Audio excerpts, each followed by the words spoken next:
Ladies, our mouths can be very unattractive. And these are lessons that I learned late in life. And if you are in your 20s and 30s or even early 40s and your mouth is still getting you in trouble, continue watching.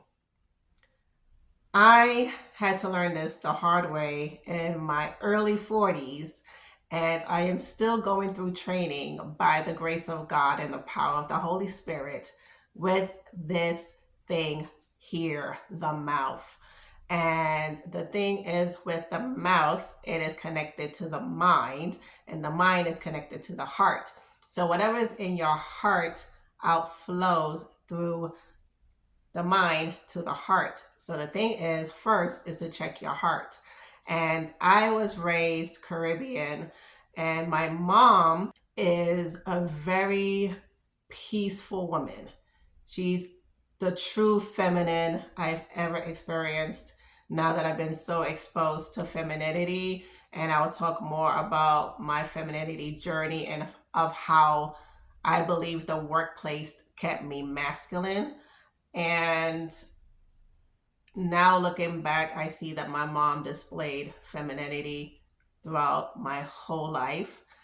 Her words were low. She rarely raised her voice the way I had fear of my mom, which many kids lack this day, which is terrible. Is that just a look of my mom? I already knew, like, Rosirma, you better put yourself somewhere, sit down. My mom did not have to raise her voice at all. It was just a word or a look, and it was done.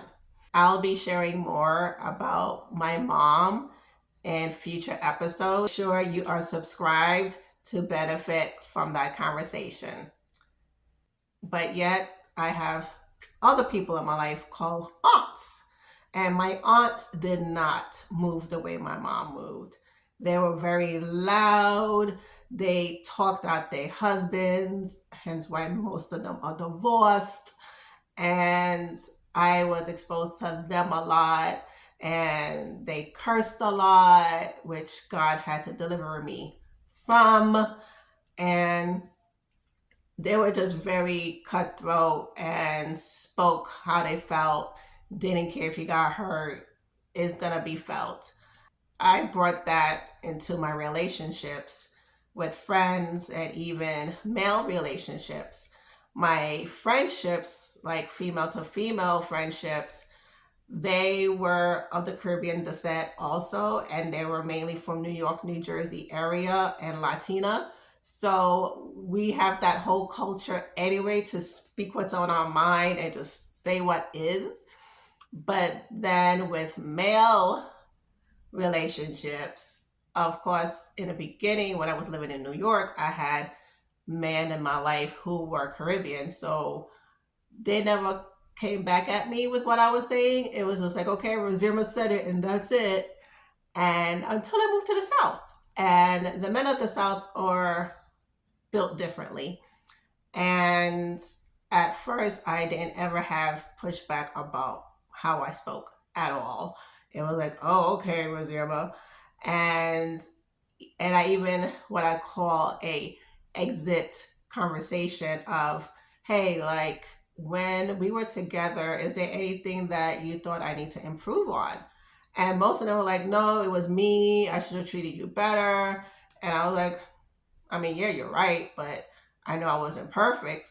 But my speech was not ever brought into my attention until someone I met 6 years ago. And this person brought into my attention about my voice and to make sure I watch my tone and all these different things I'm about to start mentioning shortly. And at first, I was taken aback because I said, respectfully, you're listening slow. I'm not talking fast. And you just need to catch up to what I'm saying. Until I read the book of Proverbs. And then I started a small group because I saw this book and it spoke a lot about your mouth and how there's a time to speak and there's a time to keep quiet. And also with the whole femininity journey, it made me realize, like, oh, shucks, my words was causing problems. Minus the fact that men in my past I should not have messed with in the first place.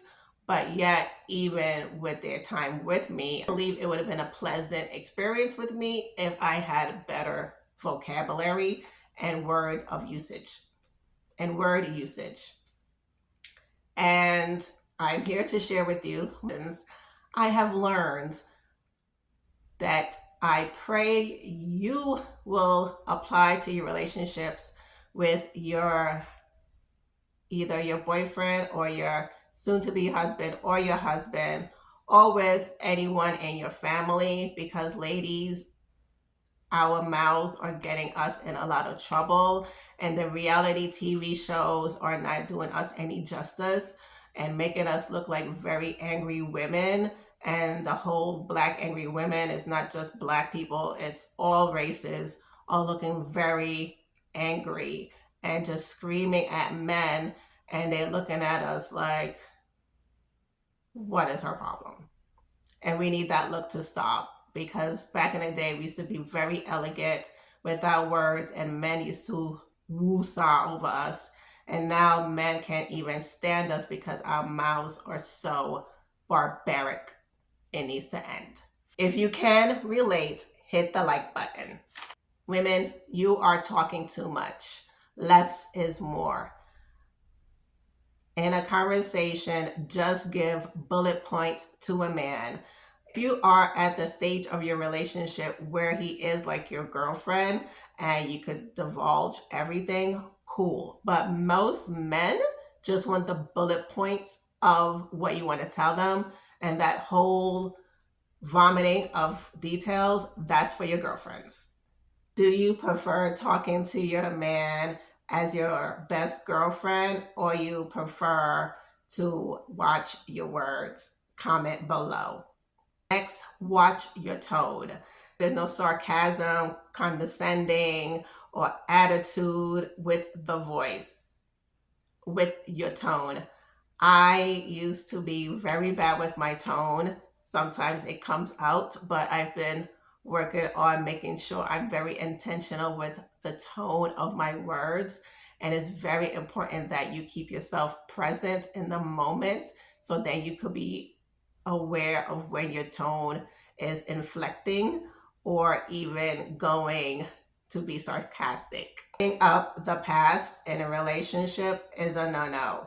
Make sure you address your issue at that time, or give yourself a 48-hour limit, because most men do not remember a darn thing of what happened even 2 minutes ago. So it's important to stop bringing up the past, because that is very distasteful. Also, it's important to don't get defensive with your words. So like an attack and building up a wall, getting silent, all of that is part of defense mode. Not good, because then the man turns off, turns away, and then you left alone. Then you're mad and you're like, why he's not listening? He's not listening because your words got defensive and you went in attack mode, and he don't like that. Stop it. In addition to the tone, it's also the altitude of your voice. Make sure, as I was mentioning, there's no inflection of your voice, where 1 minute you have that soft and you're sweet and you're like, hey, how you doing?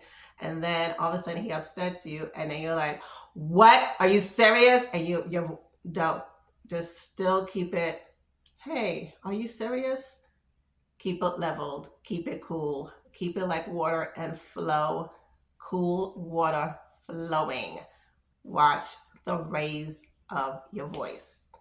Also, do not bring up his past in a conversation. So there's a difference between bringing up a past issue and bringing up his past. When he shares something with you in confidence, and something occurs presently, don't all of a sudden say, you see, I remember you said back in the day when you used to do this, this, this. Mm-mm. No, no, no. That's attacking. That is rude. God knows if he did that to you, shots will be fired. Don't do that. Keep what he gave you in confidence and in trust, in your mind, in your heart, which is supposed to be the safe place. Also, taking things personal. It is important that when you are having a conversation with anyone, men, female, even yourself, don't take it personal. What a person is sharing with you is from their opinion, their experience, their mindset, their. It has nothing to do with you. So it's important when a man is speaking to you that your communication, the words are not about to kill someone. It's important that you watch foolish talk and to know when to speak and when not to speak. A foolish person, according to the book of Proverbs, is a person who talks via reacting versus responding. Reacting means no self control of emotions or words and to say anything without tact, without care of the person who's receiving the words. Words can never be returned back. Once it's out, and it does its damage. So it's important that you watch your communication skills with people in your life, especially the men in your life, because men prefer a certain way of communication that women today are clearly showing on the TV that is acceptable, and it's not acceptable at all. It is important to know that all these lessons that I learned, I am still in the process of learning, and I'm also growing and applying them into my life. It is important that you apply these lessons to your life as well, because that will catapult your relationship to a better place when you watch your communication skills, especially when women to speak as a woman and with femininity and softness and gentleness. In the book of Proverbs, it says to speak sweet as a honeycomb because honey attracts. So when you speak with a soft, gentle, sweet voice, that will attract your man to want to listen to you. So my advice is to read the book of Proverbs. It has a lot of gems, especially of words and how to speak. And of course, knowing when to speak and making sure you have the proper environment to welcome a hard conversation. It's best not to just talk on the road when he's driving and you're going to tell him something crazy. No, he's driving. He needs to concentrate on the road. Women, use better logic, use common sense, and use honey and a tad bit of salt to add flavor to your relationships. Get rid of the vinegar. If you're ready to learn the 10 life lessons that I learned most women learn too late in life, check out the next video. Stay resilient.